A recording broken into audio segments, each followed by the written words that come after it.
Si Robert kan ulang tahun, jadi aku sama Jamal mau cari supermarket di Belanda. Kita mau beliin kado buat si Robert.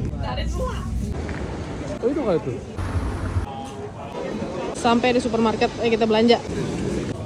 Ini bukan Sugar gula. Ini kayaknya taruh belum tuh bunga, flower kan.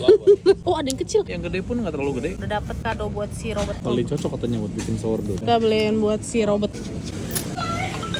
Harganya 0,85 sen, 16 ribuan ya.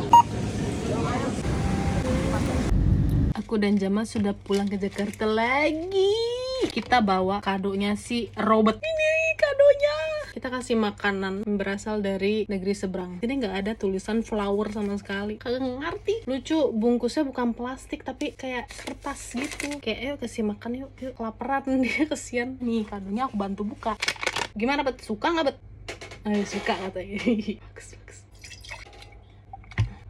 Robert pakai tepung baru. Kalau tepung di sini tuh lebih putih. Ini lebih agak krem menuju coklat tapi bukan coklat. Tuh. Kita istirahatin dulu. Sambil nunggu Robert tumbuh, kita mau bikin kue ulang tahun Robert dari sourdough. Kita hias-hias aja. Kita hias pakai sus berlubang. Ini yang coklat. Ini nanti buat si Robert kue ultah sus. Udah naik si Robert. Dia sangat aktif. Mari kita rayakan ulang tahun Robert. Happy birthday Robert. Semoga Robert bisa menjadi roti yang baik. Semoga menjadi bye.